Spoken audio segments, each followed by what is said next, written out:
حضرت یحییٰ نے کہا مجھے اور بتاؤ اور. کہا کبھی کسی گناہگار کو اس کے گناہ کی وجہ سے اس پر لان تان مت کرو.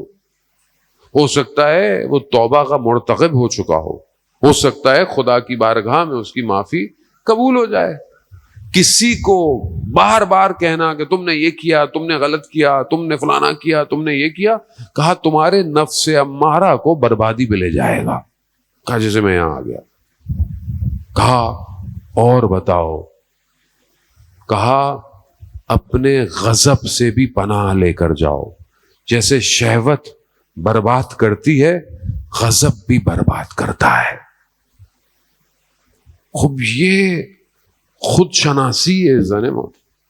ہم اپنے آپ کو پہچانے اس دور کے، جہاں ہم ظاہری دشمن کو پہچانتے ہیں، باطنی دشمن کو بھی پہچانے.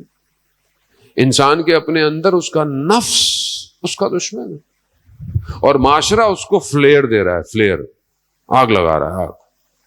بے حیائی، برائی. ہمارے معاشرے میں کوئی پیرنٹل کنٹرول نہیں ہے، کوئی چیز نہیں ہے، جو چیز آئے سب دیکھو. اور مجھے نہیں پتا نہیں کیوں ہمارا پیمرا، ہمارے ادارے کنٹرول کیوں نہیں کرتے. جس کا دل چاہتا ہے، جو دل چاہتا ہے ویڈیو بنا رہا ہے. جس طرح کی بے حیائی ہو رہی ہے، برائی ہو رہی ہے، اس مقام پر میں آپ کو کیا بتاؤں عزیزان محترم. دوسرے معاشروں میں آپ دکانوں پہ جائیں نا، بعض اوقات اس ایج کے لوگوں کو یہ دینا منع ہے، فلانی چیز منع ہے. کئی آپ ویسٹ کے ملکوں میں چلے جائیں، یوٹیوب بچوں کا الگ ہے، فلانا. ہمارے ملک میں کوئی فلٹر نہیں ہے، کوئی سب کھلا ہوا ہے، جس کا جو دل چاہ رہا ہے بنا رہا ہے. کوئی ادارہ نہیں ہے کہ دیکھے تو صحیح. ہوس کے نتیجے میں آپ کیا دیکھتے ہیں، کتنے واقعات ہوتے ہیں. فلانا یوٹیوبر ٹک ٹاکر کو دیکھا، اس نے کچھ بولا جا کے، وہ کتنے آپ دیکھتے رہتے ہوں گے، وہ بچی کو مار دیا جا کے. پھر دنیا بولی ہائے ہائے مار دیا، کیسے لوگ تھے. یہ نہیں دیکھ رہے کہ جب وہ بچی بنا رہی ہے، دکھا رہی ہے دنیا کو پتہ نہیں کیا کیا، اس وقت تو ماشاءاللہ سبحان اللہ چل رہا ہے آپ کا. معاشرے کو بغیر کسی رکاوٹ کے آپ بے حیا کر رہے ہیں، برباد کر رہے ہیں آپ. سب سے دشمن زمینی جنگ ہار چکا ہے، یاد رکھیے گا. اب جو جنگ ہے وہ ذہنوں کی ہے، ذہنوں کی. اب جو بربادی ہے وہ عقلوں کی ہے.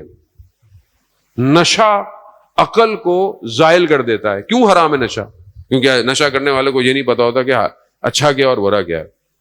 یہی ہے نا. یہ جو میڈیا، یہ جو شہوت، یہ عقل کو زائل کر دیتی ہے. اسے نہیں پتا چلتا کہ صحیح کیا اور غلط کیا. یہ جوان آیت اللہ جعفر شوستری علیہ رحمہ کاشف الغطا، آپ جانتے ہیں کتنے بڑے نجف کے عالم. رات کو اپنے بیٹے کو اٹھایا تہجد کے لیے، نہیں اٹھا، بڑی مشکل سے اٹھایا. اٹھو، دیر ہو رہی ہے. اٹھایا، بڑی اس سے اٹھایا جیسے کہتے ہیں نا، بس اٹھ گیا. اٹھتے ہوئے کہاں پڑھتے تھے؟ مولا امیر کے حرم میں تہجد پڑھتے تھے. جان لگے تو گیٹ پر فقیر بیٹھا ہوا، رات کے پہر، سحر، فجر نہیں ہوئی، فقیر بیٹھا ہوا ہے، مانگ رہا ہے. بیٹے سے پوچھا یہ کیوں بیٹھا ہوا ہے؟ کہا مانگنے. کہا اس کو یقین ہے کوئی رات کو دے گا اس کو؟ کہاں. کہا یہ 1 کرن 2 کرن اس کو یقین ہے رات کو اس کو کوئی دے گا. تمہیں یہ یقین نہیں؟ جس نے یہ کہا ہے کہ جو سحر میں اٹھے گا میں اسے کیا دوں گا، تجھے اس کے برابر بھی یقین نہیں؟ اس کے برابر بھی یقین نہیں. صلی علی محمد. کہا ساری زندگی تہجد قضا نہیں ہوئی. کہا جو لوگوں پہ یقین کر سکتا ہے اس پہ یقین کرو. جو یہ کہتا ہے قرآن کی حدیث و روایات میں، تہجد کا اجر بے حساب ہے، بے حساب نہیں ہے اس کا. تو یہ جوان جو رات کو تہجد پڑھ سکتا ہے، اس کے ذہن کو آلودہ کیا جا رہا ہے، اسے رات بھر جگایا جاتا ہے اور فجر میں سلایا جاتا ہے. قیمتی ہیں آپ لوگ. امام کی نگاہ ہے آپ کے اوپر، امام آپ کا انتظار کر رہے ہیں. کب یہ جوان اٹھے گا، کب آئے گا؟ جانے میں کربلا یہی ہے. کربلا میں کوئی بھی شخص ایسے نہیں آ گیا، ہر چیز پلان آئی ہے، پلان. بوڑھا،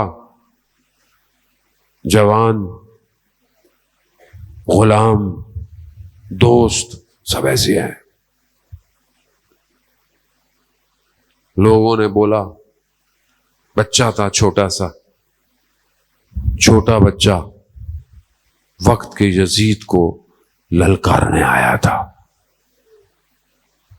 سید الشہداء ایسے نہیں لے کر آئے.